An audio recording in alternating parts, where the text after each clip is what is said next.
Bonjour les chers invités. Nous vous invitons d'abord à écouter l'hymne national. Merci.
Gloire à nos martyrs. Et pour débuter cette cérémonie d'ouverture, nous passons d'abord la parole au monsieur chef de département, monsieur Hassan Saïd. الرحمن الرحيم والصلاة والسلام على سيدنا محمد أشرف المرسلين أما بعد يفقاو الحرمة كل يوم سيسونيس كل يوم سلكانيس أزول في اللاوي مرحبا يسون سيداوي نقولوا المعلاوي.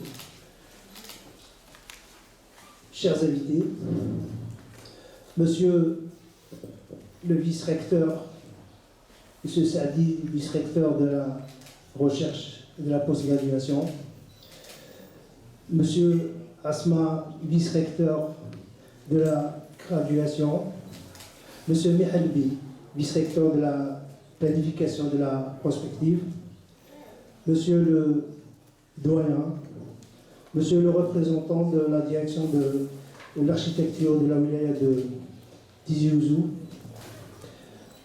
membre du conseil scientifique, membre du comité d'organisation, chers communicants, chers invités, chers étudiants, bonjour et bienvenue à vous. Colloque dédié à la thématique du patrimoine villageois. C'était tout à fait naturel de dédier cette thématique à ce patrimoine qui a vu naître le département à Oued-Aïssi.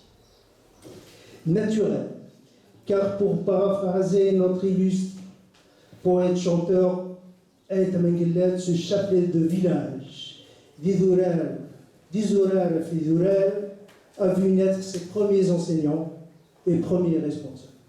Monsieur Ould Rabah en était le premier chef de département ici présent. Et une pensée particulière à monsieur Hamdani Amar, qui devait être là, parmi nous, mais le destin a voulu autrement. Et c'est à lui que nous dédions ce premier colloque national. Monsieur Amar Hamdani, qui avait remplacé monsieur Ould Rabah, parti faire son service national. Monsieur Hamdani était l'un des premiers. C'est vrai que c'est le premier colloque, mais il y a eu des manifestations. Et la première manifestation, c'est monsieur Hamdani qui a fait sortir le département dans une exposition au niveau de la wilaya au début des années 80. Ces villages ont vu naître ses premiers étudiants, dont l'un des premiers diplômés est notre collègue M. Adam Lounas, ici présent. Près de 24 ans, c'est long pour organiser un colloque, mais il fallait d'abord exister, puis résister aux turbulences qu'a connues l'UMMTO. Et là, je rends un hommage au professeur Ahmed Gouda, recteur de l'université, pour avoir ramené la stabilité nécessaire à l'épanouissement de l'université. Mais ceci n'a pas empêché nos enseignants de s'intéresser à l'architecture villageoise de Kabylie. Hommage aux pionniers, M. Boadi Mahmoud, enseignant à Blida, notre sociologue, Mouloud Chegrani, le regretté Hamid Gouadfel, enseignant à l'EPO, enfin mes collègues, M. Atek Samir qui a fait son credo et qui est chargé, avant de prendre sa retraite, de compiler l'ensemble des travaux qui ont été faits sur la Kabylie au niveau de notre département. Et bien sûr, je n'oublierai pas son compagnon de route, le regretté Amaraïs, amoureux des montagnes, qui a préféré rejoindre les cieux très jeune. Madame Cherbi et Madame Oubouza, ou bien Madame Oubouzar et Madame Cherbi. On n'a jamais su les séparer. Madame Benassi et tous ceux qui ont fait leurs travaux de recherche sur la thématique, tels Madame Aoudia, Madame Alioua, Monsieur Slimani qui nous a quittés, et d'autres encadrés par Monsieur Derli, Madame Aliane, encadrée par le regretté Monsieur Brahim Salher, qui a aussi consacré une bonne partie de ses travaux à cette région. Et je n'oublierai pas M. Mejbal, le plus kabyle des arabophones, faisant travailler ses étudiants sur une thématique villageoise, alors qu'il n'est ni natif, ni ne comprend la langue kabyle. Et bien d'autres. Et si je les ai oubliés, parce qu'ils sont nombreux et qu'on oublie. Je tiens à remercier tous les communicants qui ont donné un intérêt à cette thématique, parce que sans eux, le colloque n'aurait pas pu avoir lieu. Je tiens à remercier l'ensemble du comité scientifique. À leur tête, M. Ney Djoudi, président de la manifestation, notre enseignant, parti à la retraite, notre jeune retraité. Un hommage particulier à M. Salah Zarouala, ex-directeur des dépôts, à qui nous devons notre domaine architecture, urbanisme et métier de la vie, dont le coordinateur actuel est du domaine, M. Hachi, le professeur Hachi de Sétif. Merci pour tous. Merci M. Salmi. Maintenant, nous passons la parole à M. le doyen de la faculté, M. Zohar. Messieurs les vice-recteurs, Monsieur le vice-doyen, Messieurs les chefs de département, Messieurs les chefs de département adjoints, chers collègues enseignants, chers invités, chers étudiants, chers communicants, nos amis de la presse, bienvenue à Zulfilawal. Salam alaikum. C'est avec un immense plaisir et une grande fierté que je vous souhaite la bienvenue à ce colloque consacré au patrimoine architectural du Kabylie, ses origines, ses mutations et son devenir. Cet événement marque une étape cruciale dans la préservation et la valorisation d'un héritage qui nous est cher.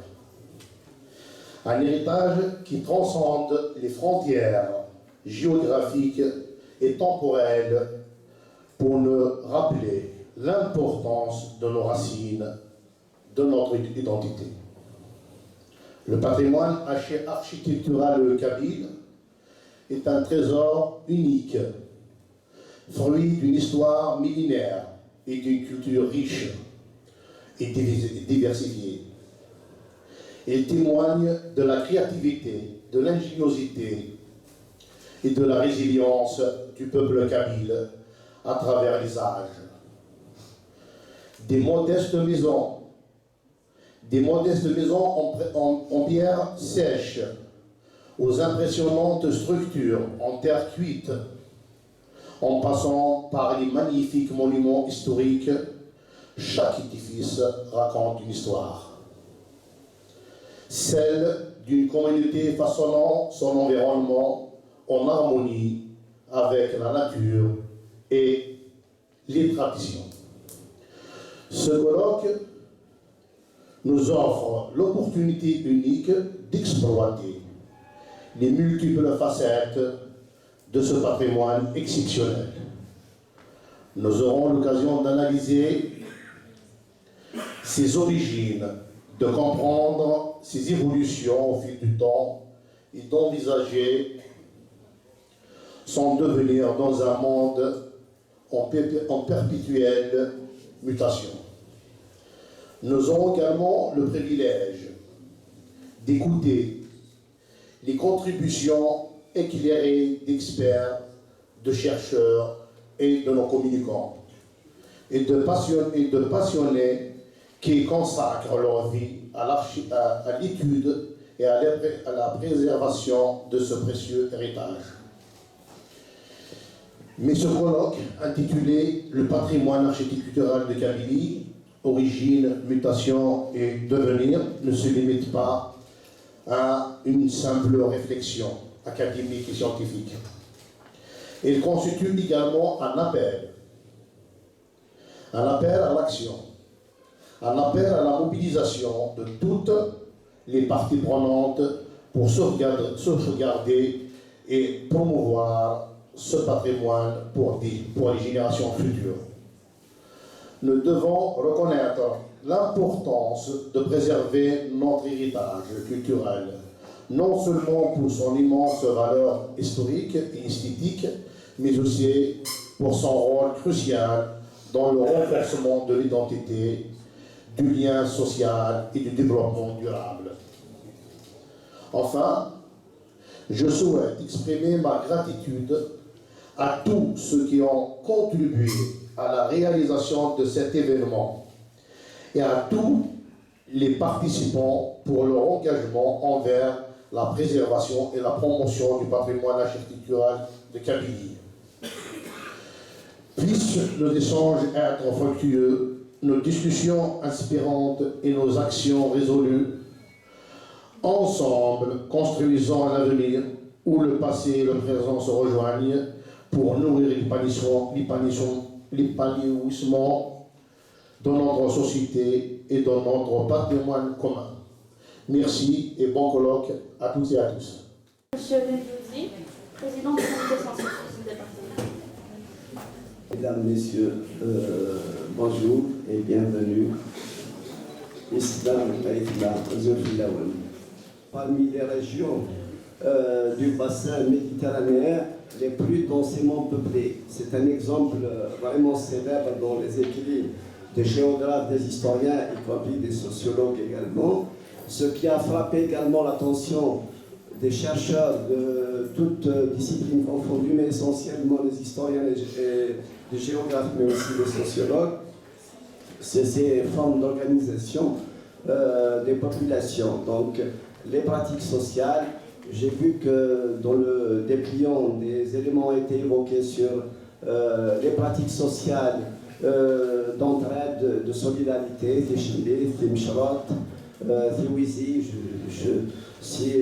J'espère que d'autres des communicants vont revenir sur ces pratiques sociales qui précisément renforcent la cohésion de la communauté villageoise.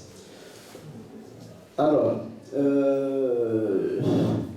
je voudrais donc également remercier les communicants d'autres universités, bien sûr les communicants de l'université Mouloud Mabri, spécialement du département d'architecture, qui ont contribué, après 43 ans d'existence du département, à mettre en œuvre ce premier colloque qui honore évidemment toute l'université de Tizi Ouzou.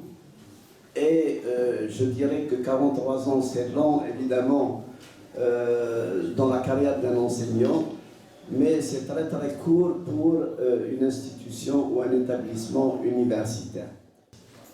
Pour ouvrir cette cérémonie, nous invitons M. Saldi, le vice-recteur de la que vous soyez d'ici ou d'ailleurs, de l'UMMTO, des autres universités, des autres écoles, bienvenue. remercie les comités d'organisation et de scientifiques, le comité scientifique, pour avoir fait le travail, pour avoir organisé ce séminaire. Pour ce qui est du bien fondé de votre colloque, du terme, etc., je pense que mon collègue Zouaoui a tout dit. Il a très bien retracé un peu la chose dans le temps et dans l'espace. Moi, je vous taquinerai peut-être un peu, je parle peut-être aux organisateurs du colloque, des architectes en général. J'ai lu un peu ce qui a été écrit par les organisateurs. Moi, je mettrais un peu moins de passion là-dedans. Quand je lis, quelque part, c'est écrit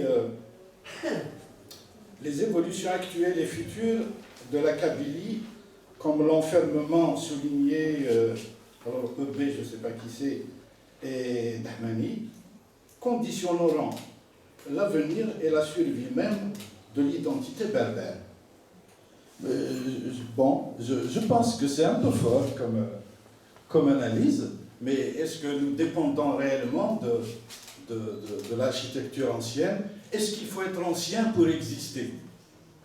Non, je pense qu'on peut exister tout en étant de maintenant. Donc on ne va pas... De tout temps, on a regretté les temps passés. De tout temps, quelle que soit l'époque.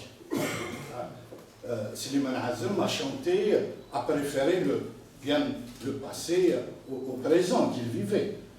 D'autres l'ont fait, mais c'est de tradition de faire cela. On a toujours vu le passé meilleur que ce qu'on vit. Mais je pense qu'on peut toujours exister sans être du passé, tout le temps du passé. Sinon, la vie s'arrêterait, n'est-ce pas?